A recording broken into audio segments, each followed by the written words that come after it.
Hello friends, welcome back to our channel. Friends, ముందుగా ఈ సీరియల్లో ఏం జరగబోతుందో తెలుసుకుందామా? ఇక వీడియోలోకి వెళ్ళినట్లయితే రాజారాం ద్వారా అంజలి తన సొంత మనవరాలని తెలుసుకున్న రత్నం అంజలి గురించే ఆలోచిస్తూ చాలా బాధపడుతూ ఉంటుంది. ఎలాగైనా అంజలిని గీతని ఒకటి చెయ్యాలి. అంజలి తన కన్న కూతురని తెలియక గీత అంజలిని అసహించుకుంటుంది. ఒక శత్రువులాగా చూస్తుంది. అంజలి బాధ్యతని నాకప్పగించి తను వెళ్ళిపోయాడు. ఎలాగైనా అంజలిని ఈ ఇంటి మనిషిలాగా, సొంత మనిషిలాగా అంజలిని ఎవ్వరూ ఏమీ అనకుండా నేను చూసుకుంటాను అని చెప్పి ఇక రత్నం ఆలోచిస్తూ నిద్రపోతూ ఉంటుంది. ఇంతలోనే ఉదయం అవుతుంది. ఇక రత్నం అమ్మ అంజలి అంజలి అని పిలుచుకుంటూ వస్తూ ఉంటుంది. ఇక అంజలి ఎంతకీ పలకకపోవడంతో రత్నం కంగారు పడుతూ ఇక వెంటనే ఎవర్రా, ఇంట్లో ఎవరున్నారు అనగానే ఇక అందరూ కూడా అక్కడికి వస్తారు. ఇక వెంటనే ఒరే రాఖీ, అంజలి ఎక్కడికి వెళ్ళిందిరా అని అంటూ ఉంటే ఇక ఇంతలోనే తన మనవరాలు నానమ్మ అంజలి ఇంట్లో లేదు, అత్తయ్య అంజలిని ఇంట్లో నుంచి పంపించేసింది అని చెప్పగానే ఇక రత్నం ఒక్కసారి షాక్ అయిపోయి చూస్తూ ఉంటుంది. ఏంటి, గీత అంజలిని బయటికి పంపించేసిందా? ఎందుకలా చేసింది?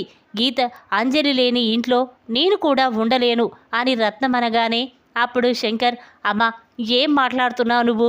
ఒక అనాథ కోసం నువ్వు ఇంట్లో నుంచి వెళ్ళిపోవడమేంటమ్మా? నాన్నగారు కూడా అంజలి గురించి ఎంత అడిగినా మౌనంగా ఉన్నారు. ఆఖరికి తన ప్రాణాలే పోగొట్టుకున్నాడు. ఇప్పుడు మళ్ళీ నువ్వు ఆ అంజలిని ఇంట్లోకి తీసుకువచ్చి మళ్ళీ చెల్లెలికి మనకి గొడవ పెట్టొద్దు.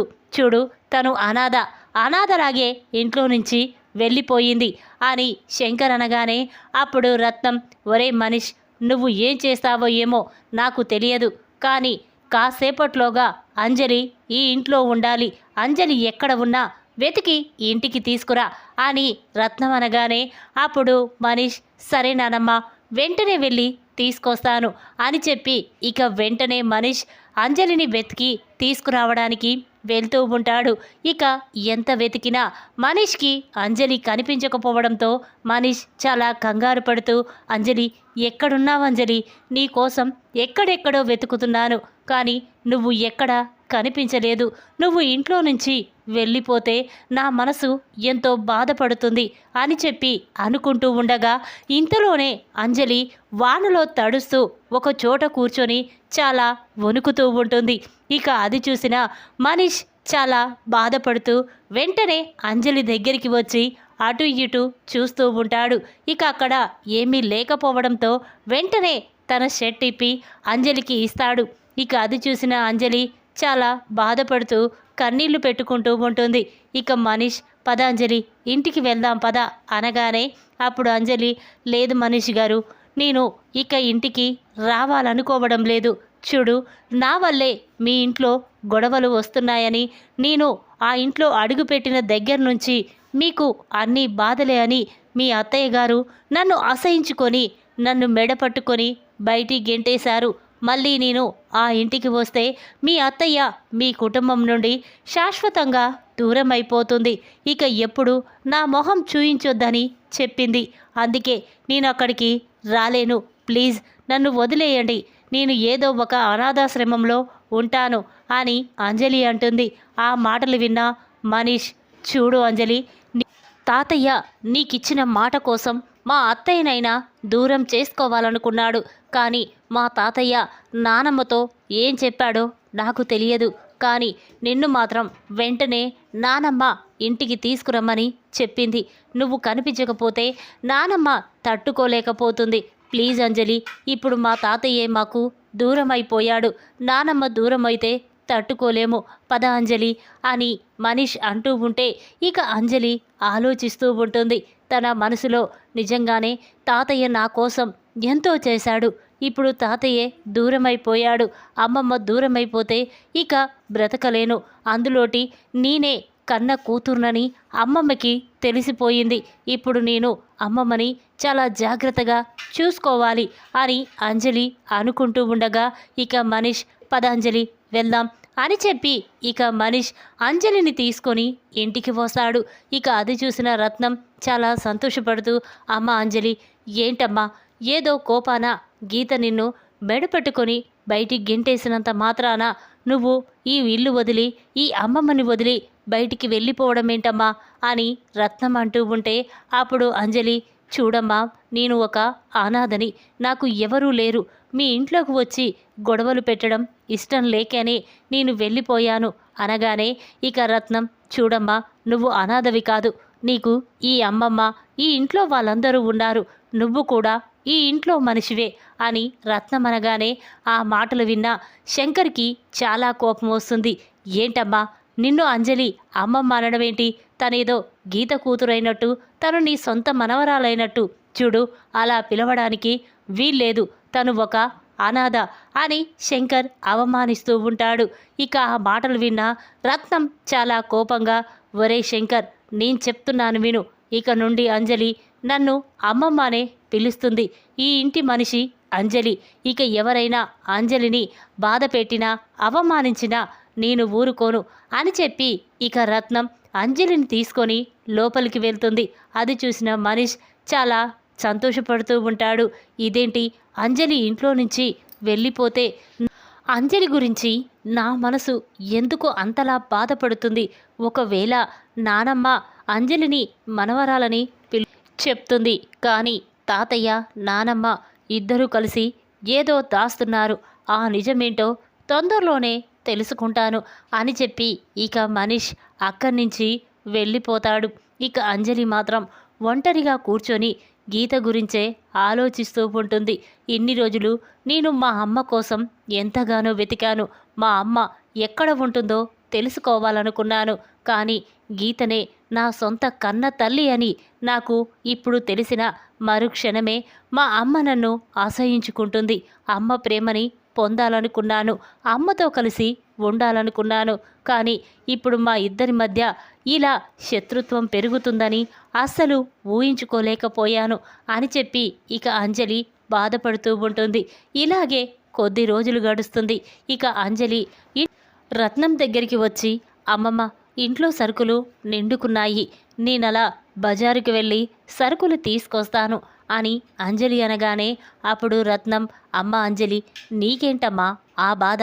చూడు, నువ్వు బజారుకి వెళ్ళి సరుకులు తేవలసిన అవసరం లేదు, నేను ఎవరికైనా చెప్పి తెప్పిస్తానులే అనగానే అప్పుడు అంజలి, లేదమ్మమ్మ, నేను అలా వెళ్ళి సరుకులు తెచ్చుకుంటేనే నాకు చాలా బాగుంటుంది, ఫ్రెష్గా ఉంటాయి, వెళ్ళి తెచ్చుకుంటాను అని చెప్పగానే అప్పుడు రత్నం, సరే అమ్మా, నువ్వు అలా ప్రశాంతంగా కాసేపు గడిపి వస్తానంటే నేనెందుకు కాదంటాను, వెళ్ళు తల్లి, అయినా మనీష్ని కూడా వెంట తీసుకువెళ్ళు అనేసరికి అప్పుడు అంజలి, లేదమ్మమ్మ, మనీష్ అక్కడికి రాలేడు, అప్పుడు మీ కూతురు అల్లుడి పెళ్లి రోజుల్లో పాపం ఆ రోజు కూరగాయలు తేవడానికే చాలా ఇబ్బంది పడ్డాడు, అలాంటి మనీష్ని మళ్ళీ ఇబ్బంది పెట్టాలనుకోవడం లేదు అని ఇక అంజలి వెళ్తూ ఉంటుంది.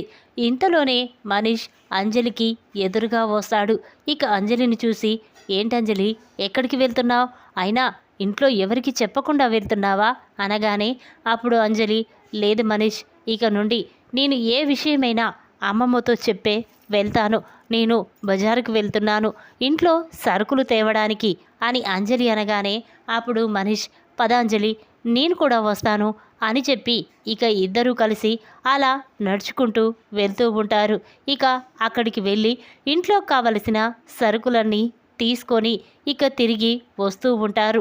ఇంతలోనే రోడ్డు మీద చాలామంది గుంపులుగా ఉండడం చూసిన అంజలి చాలా బాధపడుతూ ఉంటుంది. ఎవరికో యాక్సిడెంట్ జరిగినట్టుంది, వెళ్ళి చూద్దాం అని చెప్పి మనీష్, ఒక్కసారి అటు చూడు, పాపం ఎవరికో యాక్సిడెంట్ జరిగినట్టుంది, వెళ్ళి మనం చూద్దాం పద అనగానే అప్పుడు మనీష్, సరే అంజలి, వెళ్దాం పద అని చెప్పి ఇక అంజలి మనీష్ అక్కడికి వెళ్తారు. అంజలి, ఎవరు బాబు, ఏం జరిగింది అనగానే అప్పుడు అందులో ఒక అతను, చూడమ్మా, ఎవరో పెద్దింటి మనిషి ఉన్నట్టున్నాడు, పాపం తనకి యాక్సిడెంట్ జరిగింది ఇప్పుడే, అయినా అతనికి తలకి బలంగా గాయమయ్యింది అని చెప్పగానే ఇక అంజలి చాలా బాధపడుతూ వెంటనే అతన్ని చూద్దామని పక్కకి వెళ్తుంది. ఇక అది వెళ్ళి చూసేసరికి అక్కడ ఉన్నది ఎవరో కాదు, బాలచందర్.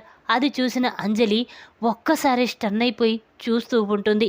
ఇక వెంటనే సార్ సార్ అని చెప్పి అక్కడికి వెళ్తుంది. అది చూసిన మనీష్ కూడా ఇదేంటి, మామయ్యకి యాక్సిడెంట్ జరిగిందేంటి అని చెప్పి వెంటనే మనీష్, అంజలి ఇద్దరూ కలిసి ఇక బాలచందర్ని హాస్పిటల్కి తీసుకువెళ్తారు. ఇక మనీష్, డాక్టర్ ఎంత డబ్బు ఖర్చైనా పర్వాలేదు, నేను చూసుకుంటాను, కానీ మా మామయ్య ప్రాణాలకి ఎటువంటి ప్రమాదం జరగకూడదు అని మనీష్ అనగానే అప్పుడు డాక్టర్ అదేంటండి అలా మాట్లాడతారు, మేం చూసుకుంటాం కదా అని చెప్పి ఇక డాక్టర్ బాలచందర్ని తీసుకువెళ్ళి ట్రీట్మెంట్ చేస్తూ ఉంటాడు. ఇంతలోనే డాక్టర్ బయటికి వచ్చి చూడండి, అతనికి బ్లడ్ ఎక్కించాలి, అతనికి బ్లడ్ చాలా పోయింది, వెంటనే మీరు బ్లడ్ తీసుకురండి అని చెప్పగానే అప్పుడు మనీష్ సరే డాక్టర్ అని చెప్పి ఇక మనీష్ బ్లడ్ బ్యాంకు పోయి బాలచందర్ బ్లడ్ గ్రూప్ అడుగుతూ ఉంటారు.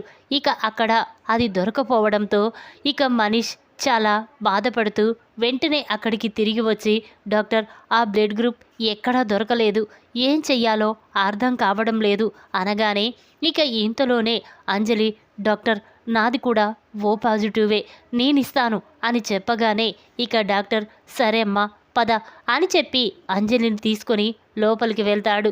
ఇక అంజలి బాలచందర్కి బ్లడ్ ఇచ్చి తన ప్రాణాలు కాపాడుతుంది.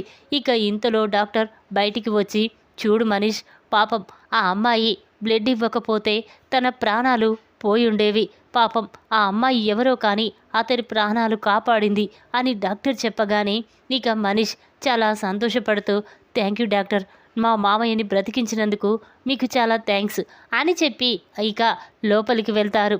ఇక అక్కడ అంజలి బెడ్ మీద పడుకొని ఉండడం చూసిన మనీష్ వెంటనే తన 2 చేతులెత్తి దండం పెడుతూ అంజలి నీకు రుణం ఎలా తీర్చుకోవాలో కూడా అర్థం కావడం లేదు, మా మామయ్య ప్రాణాలని కాపాడావు, మా అత్తయ్య నిన్ను బయటికి గెంటేసినా కూడా అది మనసులో పెట్టుకోకుండా మా మామయ్యని కాపాడినందుకు చాలా థ్యాంక్స్ అని మనీష్ అనగానే అప్పుడు అంజలి చూడండి మనీష్ గారు, ఇప్పుడు సార్ చాలా ప్రమాదంలో ఉన్నాడు, అలాంటి పరిస్థితుల్లో నేను అవన్నీ ఎప్పుడూ గుర్తుకు తెచ్చుకోను, చూడండి ఇప్పుడు సార్ గురించి వెంటనే మీ అత్తయ్యతో చెప్పండి, లేకపోతే ఇప్పుడు తన కోసం ఎదురు చూస్తూ ఉంటుంది అని అంజలి అంటుంది. ఆ మాటలు విన్న మనీష్ సరే అంజలి అని చెప్పి అనుకుంటూ ఉంటాడు. ఇక ఇంతలోనే రాత్రి అవుతుంది. బాలచందర్ ఇంటికి రాకపోవడంతో ఇక గీత బాలచందర్ గురించే ఎదురు చూస్తూ ఉంటుంది. ఇదేంటి ఇంత రాత్రి అవుతున్నా ఈయన ఇంకా ఇంటికి రాలేదు, ఫోన్ చేస్తే స్విచ్ ఆఫ్ వస్తుంది, ఎక్కడికి వెళ్ళి ఉంటాడు అని గీత చాలా కంగారు పడుతూ ఉంటుంది. ఇక ఇంతలోనే మనీష్ గీతకి ఫోన్ చేస్తాడు.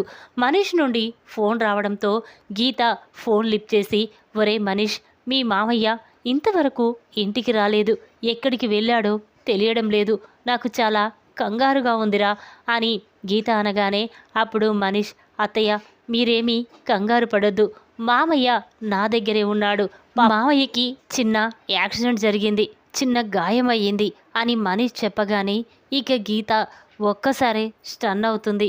ఇక వెంటనే ఒరే మనీష్ ఇప్పుడు ఎక్కడున్నాడో చెప్పరా అనగానే అప్పుడు మనీష్ అత్తయ్య నేను మామయ్యని హాస్పిటల్కి తీసుకొచ్చాను, మీరు వెంటనే ఇక్కడికి వచ్చేసేయండి అని చెప్పేసరికి ఇక గీత చాలా బాధపడుతూ కన్నీళ్లు పెట్టుకుంటూ హాస్పిటల్కి వస్తుంది. ఇక ఐసీయూలో ఉన్న బాలచందర్ని చూసి గీత చాలా బాధపడుతూ ఒరే మనీష్ మీ మామయ్యకి ఇంత పెద్ద ప్రమాదం జరిగినా ఎందుకురా నాతో చెప్పలేదు అనగానే అప్పుడు మనీష్ అత్తయ్య మీరు ఇప్పటిలాగానే కంగారు పడతారని ఈ విషయం నీతో చెప్పలేదు, కానీ ఇప్పుడు మామయ్య ప్రాణాలకి ఎటువంటి ప్రమాదము లేదని డాక్టర్ చెప్పారు, మీరేమీ కంగారు పడకండి అని ఇక మనీష్ అంటూ ఉండగా ఇంతలోనే ఐసీయూలో నుంచి అంజలి బయటికి వస్తూ ఉంటుంది. ఇక అంజలిని చూసిన గీత చాలా కోపంతో రగిలిపోతూ ఉంటుంది.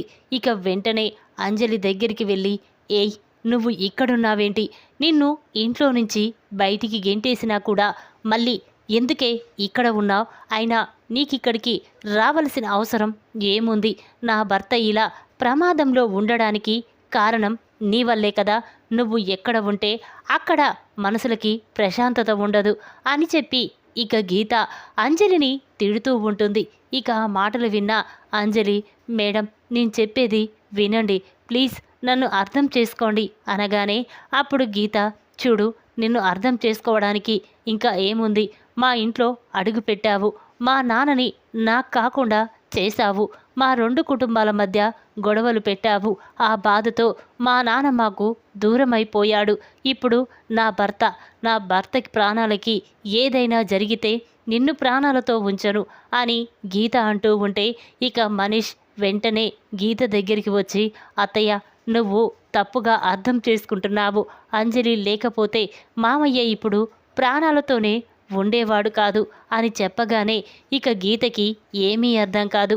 ఒరే మనీష్ ఏం మాట్లాడుతున్నావురా, తను లేకపోతే మీ మామయ్య ప్రాణాలతో ఉండకపోవడానికేంట్రా కారణము అని అనగానే అప్పుడు మనీష్, చూడత్తయ్య నేను అంజలి సరుకులు తేవడం కోసం బజారుకు వెళ్ళాం, తిరిగి వస్తూ ఉండగా మామయ్యకి యాక్సిడెంట్ జరిగింది, అలా రోడ్డు మీద పడి ఉండడం చూసి నేను అంజలి మామయ్యని హాస్పిటల్కి తీసుకొచ్చాము, కానీ తనకి బ్లడ్ చాలా పోవడంతో ఇక మామయ్య బ్లడ్ గ్రూప్ ఎక్కడా దొరకకపోవడంతో ఇంతలోనే అంజలిది అదే బ్లడ్ గ్రూప్ కావడంతో ఇక అంజలి మామయ్యకి బ్లడ్ ఇచ్చి తన ప్రాణాలు కాపాడింది, లేకపోతే మామయ్య పరిస్థితి ఎలా ఉండేదో ఒక్కసారి అర్థం చేసుకో.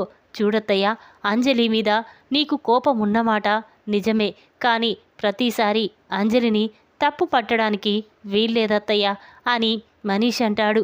ఆ మాటలు విన్న గీత చాలా బాధపడుతూ, ఒరే నువ్వు చెప్పింది నిజమా అనగానే అప్పుడు మనీష్, అవునత్త నేను చెప్పింది నిజం, అంజలి చాలా మంచిది అని చెప్పగానే ఇక వెంటనే గీత 2 చేతులెత్తి అంజలికి దండం పెడుతూ, అమ్మ నిన్ను అపార్థం చేసుకున్నాను, కానీ నువ్వు ఆ రోజు జరిగిన గొడవ వల్ల నా గురించి మీడియా ముందు తప్పుగా మాట్లాడావని, నా పరువు తీశావని నీ మీద చాలా కోపంతో ఉన్నాను, కానీ ఈరోజు నా భర్త ప్రాణాలు కాపాడావని తెలుసుకోలేకపోయాను, నన్ను క్షమించమ్మా అని గీత అనగానే ఇక అంజలి, చూడండి మిమ్మల్ని చూస్తుంటే నా కన్న తల్లిని చూస్తున్నట్టే అనిపించింది, మీరు నాకు క్షమాపణ చెప్పడం ఏంటి మేడం అని ఇక అంజలి అంటుంది.